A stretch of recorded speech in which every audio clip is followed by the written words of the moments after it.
सभी का HLV digital classes में स्वागत है। केमिस्ट्री का अगला वीडियो है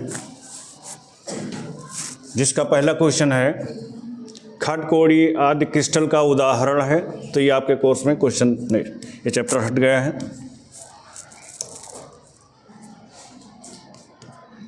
ये आपके कोर्स में नहीं है। इसका अगला क्वेश्चन है, अगला क्वेश्चन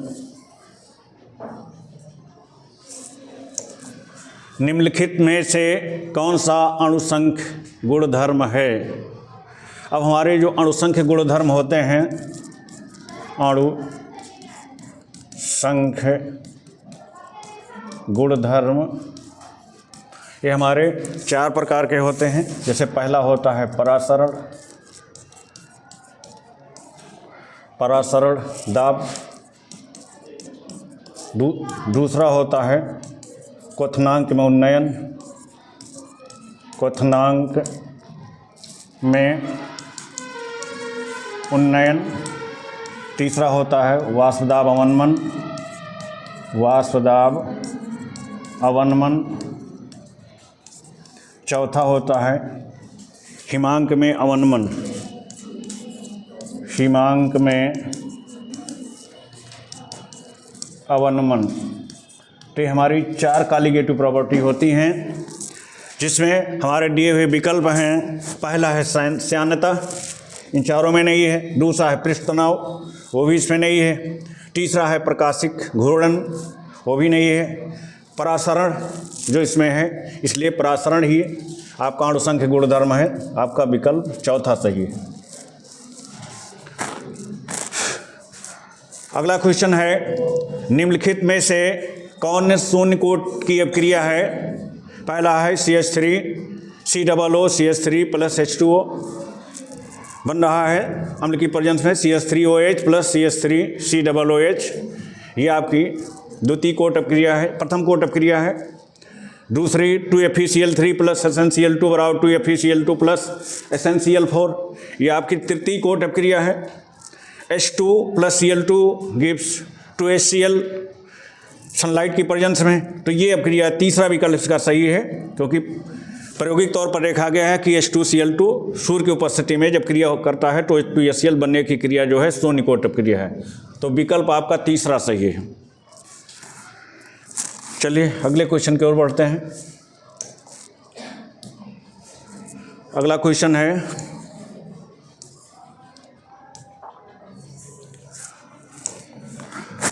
है ग्लूकोज में कितने प्राथमिक अल्कोहलिक समूह हैं। अब हमारा जो ग्लूकोज का अणुसूत्र होता है वो है CHO, फिर होता है CHO, फिर COH, HCHOH, फिर COH, फिर COH, फिर CH2OH। ये हमारा ग्लूकोज का अणुसूत्र होता है। इसको शॉर्टकट में हम इस तरह भी लिख देते हैं CHO CHOH का होल फोर्थ। ये 4 हमारे एक जैसे हैं।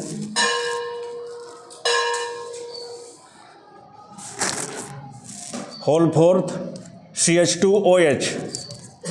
अब देखिए इसमें अगर देखें तो पूछ रहा है कि प्राथमिक अल्कोहलिक समूह है। इसमें हमारे 5 OH समूह लगे हुए हैं, 1 2 3 4 5।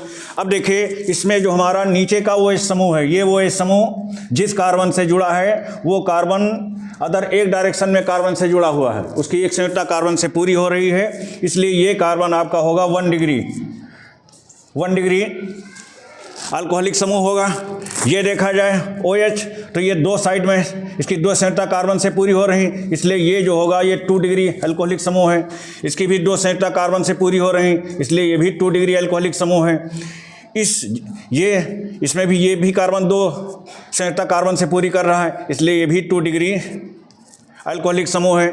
और ये OH ये भी 2 साइड में 2 संयुक्ता कार्बन से पूरी कर रहा है, इसलिए ये भी 2 डिग्री अल्कोहलिक समूह है। तो इस प्रकार ग्लूकोज में एक 1 डिग्री अल्कोहलिक समूह एक होता है और 4 2 डिग्री अल्कोहलिक समूह होते हैं, इसलिए हमारा विकल्प जो है वो पहला सही है। ग्लूकोज में कितने प्राथमिक अल्कोहल हैं? तो ग्लूकोज में केवल और केवल एक प्राथमिक अल्कोहल होता है। चलिए अगला क्वेश्चन है, निम्नलिखित में से कौन सा पदार्थ हैलोफॉर्म अपक्रिया देता है?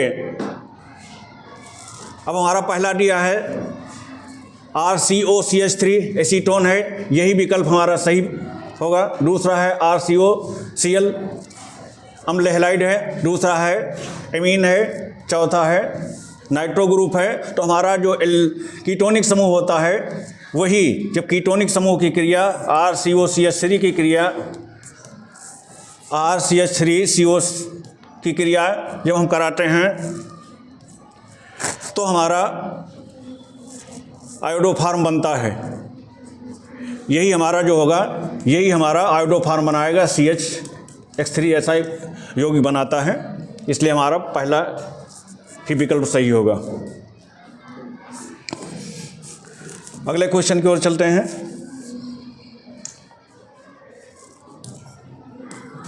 अगला क्वेश्चन है, कार्बिलेमीन अपक्रिया में क्या बनता है? अब देखिए, कार्बिलेमीन अपक्रिया, हमारी कार्बिलेमीन अपक्रिया प्राथमिक एमीन से अपक्रिया होती है। तो प्राथमिक एमीन हमारा अपक्रिया करता है क्लोरोफॉर्म की उपस्थिति में CHCl3 प्लस KOH की उपस्थिति में, इसके 3 और ले लेते हैं तो हमारा 3KCl बन जाता है, 3 और पानी बनते हैं, और ये C यहाँ से ये छटता है, उसकी जा जाके जुड़ जाता है। तो इस तरह से हमारा RNC बनता है, जिसको हम बोलते हैं एल्किल आइसोसाइनाइड। तो हमारा ये एल्किल आइसोसाइनाइड बनता है। इस प्रकार पहला विकल्प है साइनेट, दूसरा है साइनाइड, तीसरा आइसोसाइनेट, चौथा आइसोसाइनाइड। तो चौथा विकल्प आपका सही होगा, आइसोसाइनाइड बनता है। जब हमारा CN होता है तो उसको साइनाइड कहते हैं, जब NC के रूप में जब हमारा N बंध बनाने लगता है तो उसको आइसोसाइनाइड कहते हैं। तो इसमें हमारा आइसोसाइनाइड बनता है। अगला क्वेश्चन है आगे, परासारदाब को परिभाषित कीजिए। ये भी पहले हो चुका है क्वेश्चन। परासारदाब और विलेय के मोल सांद्रण में संबंध, ये आप बताया जा चुका है।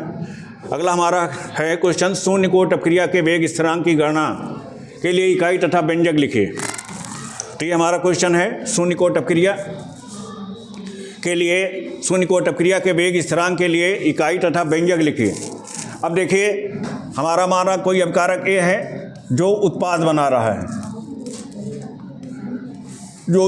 रहा है, इसके लिए अगर हम वेग लिखें तो ये वेग हमारा जो होता है, ये वेग बराबर हमारा होता है K A का, चूँकि शून्य कोट अपक्रिया है इसलिए A का सांद्रण शून्य होगा, इसलिए इसकी घात शून्य हो जाएगी।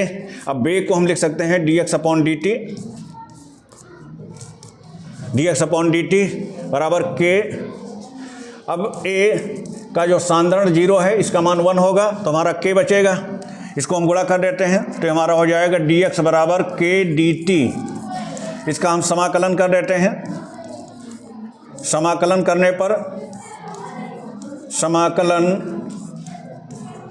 पर तो ये हमारा हो जाएगा इंटीग्रल dx बराबर K इंटीग्रल dt। dx का इंटीग्रल करेंगे तो हमको x मिलेगा,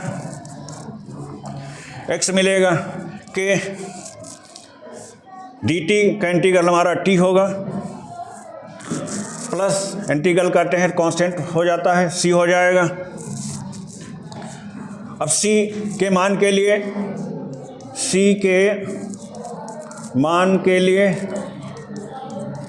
हम t बराबर 0 रख देते हैं। तो जब t 0 रख देंगे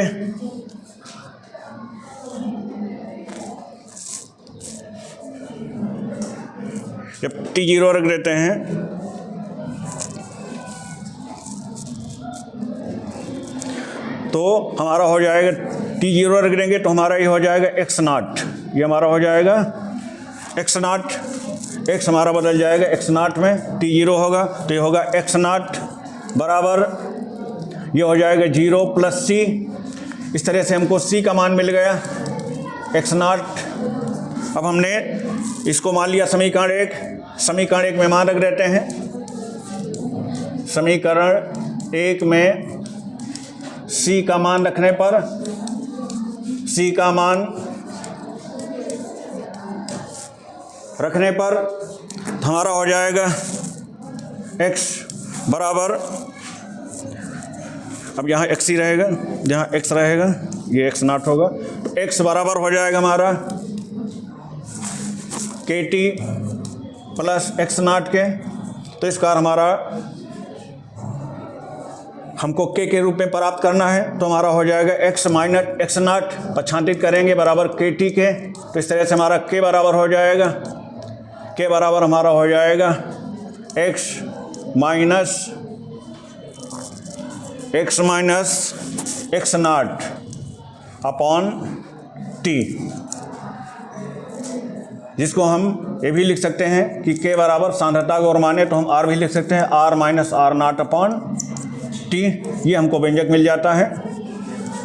लेकिन शून्य कोट के लिए है, तो शून्य कोट के लिए हम r नॉट 0 लिख सकते हैं, तो इसलिए k बराबर हमारा केवल xt रहेगा। शून्य कोट के लिए हमें केवल हमारा RT ही रहेगा, RT, इसलिए t बराबर होगा k अपान r के। k बराबर होगा, यहाँ पर थोड़ा गलत हो गया सारी, देखिए शून्य कोट के लिए निकालना है तो हमें C के मान निकालने की ज़रूरत नहीं है। थोड़ा इसको सही कर लीजिए, थोड़ा शून्य कोट के लिए हमको C के मान की ज़रूरत नहीं है, इसलिए C का मान हम यहाँ नहीं कंसीडर करेंगे। तो इस तरह से हमारा dx बराबर, ये dx हमारा x हो जाएगा, x बराबर k, और ये t हो जाएगा, ये होगा k, ये होगा t, इसलिए k बराबर होगा x अपॉन t, k बराबर x अपॉन t, यही हमारा व्यंजक हो जाएगा। शून्य कोट के लिए हम C का मान कंसीडर नहीं करेंगे। इसका जो एक मात्रक होगा, ये मात्रक हमारा बनेगा, देखिए ये x सांद्रण है, तो सांद्रण का मात्रक होता मोल प्रति लीटर, तो हो जाएगा मोल लीटर इनवर्स, और ये समय है, समय के लिए हो जाएगा सेकंड इनवर्स। तो ये शून्य कोट अपक्रिया के लिए व्यंजक होगा, और ये इसका इकाई होगा, मात्रक होगा। चलिए अगले क्वेश्चन की ओर बढ़ते हैं। अगला क्वेश्चन हमारा है, अगला क्वेश्चन है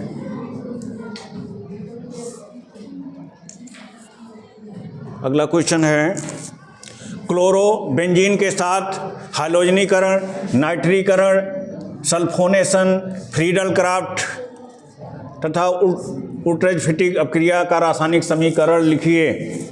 अब देखिए, पहला है क्लोरोबेंजीन को हमका हाइलोजनीकरण कराना है, तो पहला होगा हाइलोजनीकरण। हाइलोजनीकरण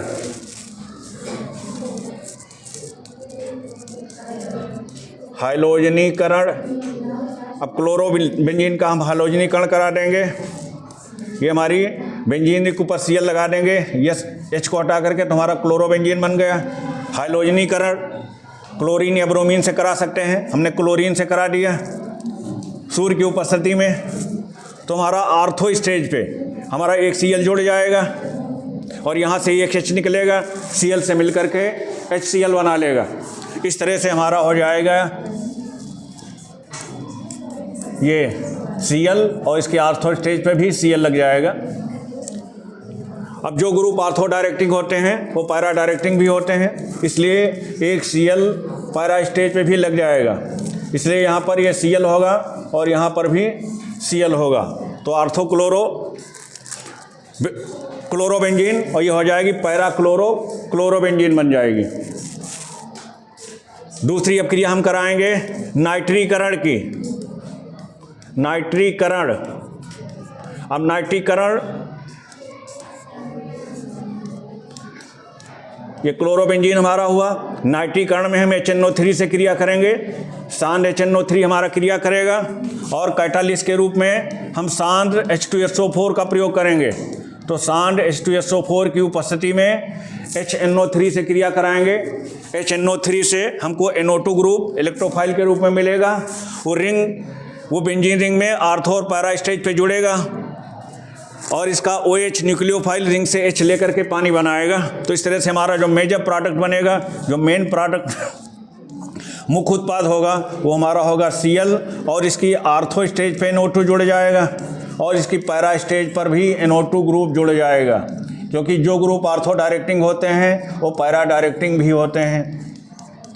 इस तरह से हमारा बनेगा आर्थो नाइट्रोक्लोरोबेंजीन और दूसरा हमारा बनेगा पैरा नाइट्रोक्लोरोबेंजीन। तीसरी अपक्रिया हमारी होगी सल्फोनेशन की। सल्फोनेशन अब सल्फोनेशन कराएंगे तो सल्फोनेशन हमारा होगा सांड H2SO4 के साथ क्रिया होगी और हमारा उत्प्रेरक के रूप में HNO3 सांड HNO3 का प्रयोग किया जाएगा। अब देखिए सल्फोनेशन की क्रिया हमारी जब होगी तो सल्फोनेशन में ये हमारी क्लोरोबेंजीन हो गया। सल्फोनेशन में हम सांड H2SO4 से अब क्रिया कराते हैं, H2SO4 क्रिया करेगा और कैटालिस्ट के रूप में हमारा सांड HNO3 रहेगा, सांड HNO3 रहेगा। अब H2SO4 से हमारा SO3H आर्थो स्टेज पे और पैरा स्टेज पे जुड़ेगा। तो इस तरह से हमारा उत्पाद, मुख्य उत्पाद हमारा जो बनेगा वो यहाँ पर Cl लगा हुआ है और इसकी आर्थो स्टेज पे हमारा जुड़ेगा SO3H आर्थोक्लोरोबेंजीन सल्फोनिक अम्ल और दूसरा बनेगा पैरा क्लोरोबेंजीन सल्फोनिक अम्ल। ये हमारा Cl और इसके पैरा स्टेज पर भी हमारा जुड़ जाएगा SO3H। तो ये हमारा होगा आर्थोक्लोरोबेंजीन सल्फोनिक अम्ल, दूसरा हमारा बनेगा पैरा क्लोरोबेंजीन सल्फोनिक अम्ल। तो इस तरह से हमारी 3 अपक्रियाएं हुई, हाइलोनीकरण, नाइट्रीकरण और सल्फोनेशन। अगली अपक्रिया है फ्रीडल क्राफ्ट। तो आगे बढ़ते हैं फ्रीडल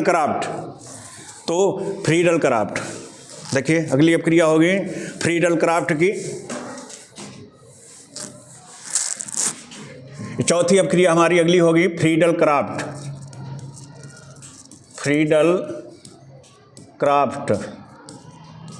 अब फ्रीडल क्राफ्ट में 2 प्रकार की अपक्रियाएं होती हैं। एक होता है एल्काइलेशन।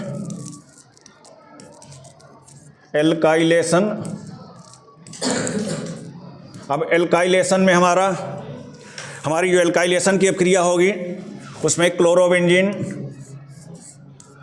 जो हमारी क्लोरोबेंजीन होगी वो क्रिया करेगी CH3Cl से, किसी एल्किल हैलाइड से क्रिया कराई जाती है। तो CH3Cl से हमने क्रिया करा दिया और फ्रीडल क्राफ्ट में कैटालिस्ट के रूप में हमेशा लेते हैं निर्जल AlCl3, निर्जल एल्युमिनियम क्लोराइड। तो यहाँ पर कैटालिस्ट का प्रयोग किया जाएगा, होगा निर्जल एल्युमिनियम क्लोराइड AlCl3। अब हमारा आर्थो स्टेज से यहाँ से H निकलेगा, Cl से निकल करके Cl बना देगा और रिंग के ऊपर हमारा CH3 जुड़ जाएगा। इस तरह से हमारा बन जाएगा मुख्य उत्पाद। ये हमारा Cl है और यहाँ पर हो जाएगा CH3 और एक HCl बन जाएगा। तो आर्थोक्लोरोटाल्विन हमारा बन जाएगा, आर्थोक्लोरोटाल्विन हमारी हो जाएगी। फिर अगली अपक्रिया फ्रीडल क्राफ्ट में 2 अपक्रियाँ होती हैं, एक एल्कलीकरण होता है, दूसरा एसिलीकरण होता है। तो एल्काइलेशन, दूसरा होगा एसाइलेशन, एसिलीकरण। अब इसमें क्लोरोबेंजीन की हमारी जो क्रिया होगी, ये क्लोरोबेंजीन है, इसमें RCOX क्रिया करता है। तो हमने मान लिया CH3COCl ले लिया, CH3COCl क्रिया करेगा। कैटालिस्ट हमारा वही रहेगा निर्जल एल्युमिनियम क्लोराइड, निर्जल AlCl3 कैटालिस्ट के रूप में प्रयोग होगा। तो इसमें भी आर्थो स्टेज पे H निकलेगा यहाँ से और इसका ClHCl बन जाएगा। इसका जो एसिल समूह है CH3COCl ये आर्थो स्टेज पे जुड़ जाएगा। तो इस तरह से हमारा बन जाएगा, ये हो गया Cl और यहाँ पर जुड़ जाएगा COCH3, आर्थोक्लोरो एसीटोफिनोन बन जाएगा। दूसरा हो जाएगा पैरा स्टेज पे एसिल समूह जुड़ेगा। तो ये हो जाएगा हमारा Cl है और पैरा स्टेज पे भी हमारा COCH3 जुड़ जाएगा। तो पैरा क्लोरो एसीटोफिनोन बन जाएगा। इस तरह से हमारे फ्री रेडिकल क्राफ्ट में 2 प्रकार की अपक्रियाएँ होती हैं, एक अल्कलीकरण होता है, दूसरा एसिडीकरण होता है। ये 2 अपक्रियाएँ हो गई। फिर आगे कह रहा है उल्टरज फिटिग अपक्रिया। अब उल्टरज फिटिग अपक्रिया हमको दिखानी है, तो उल्टरज फिटिग अपक्रिया के लिए हम क्लोरोबेंजीन की क्रिया करा देते हैं किसी एल्किल हैलाइड से। तो क्लोरोबेंजीन की क्रिया अगली होगी उल्टरज फिटिग अपक्रिया। उल्टरज फिटिग अभिक्रिया। अब उल्टरज फिटिग अपक्रिया में हम क्लोरोबेंजीन की क्रिया किसी एल्किल हैलाइड से करा देंगे। तो क्लोरोबेंजीन, यहाँ पर हमारा बेंजीन एक H को Cl द्वारा प्रतिस्थापित कर देते हैं, तो बेंजीन बन जाता है। क्लोरोबेंजीन की क्रिया एल्किल हैलाइड से, किसी एल्किल हैलाइड से करा देंगे। अब एल्किल हैलाइड में हमने ले लिया CH3Cl ले लिया, CH3Cl ले लिया। और उल्टरज फिटिग अपक्रिया सोडियम धातु की उपस्थिति में होती है, तो सोडियम धातु से क्रिया करा दिया। और ये उल्टरज फिटिग अपक्रिया शुष्क ईथर की उपस्थिति में कराई जाती है। शुष्क ईथर, तो शुष्क ईथर की उपस्थिति में जब क्रिया कराते हैं तो सोडियम धातु के साथ एल्किल समूह का जो हैलोजन है वो, और एरोमेटिक बेंजीन रिंग से जो लगा हुआ हैलोजन है क्लोरो Cl, वो दोनों Na के साथ चले जाएंगे। तो इस तरह से 2NaCl बन जाएगा, और जो CH3 है वो बेंजीन रिंग पे ऐड हो जाएगा। इस तरह से हमारी टॉल्यूएन बन जाती है। इस तरह से हमारा Cl यहाँ से निकल जाएगा और बेंजीन रिंग पे हमारा CH3 लग जाएगा, और दोनों Cl हमारे Na के साथ चले जाएंगे, NaCl बन जाएंगे। इस तरह से हमारा ये टॉल्यूएन बन जाता है। इस तरह से ये हमारी है उल्टरज फिटिग अपक्रिया। उल्टरज फिटिग अपक्रिया। बस आज यहीं तक, फिर अगले वीडियो में। ये चैनल पे नए हैं तो सब्सक्राइब करना न भूलें और बेल आइकन ज़रूर दबाएं, और अपने साथियों के साथ शेयर भी करें। धन्यवाद।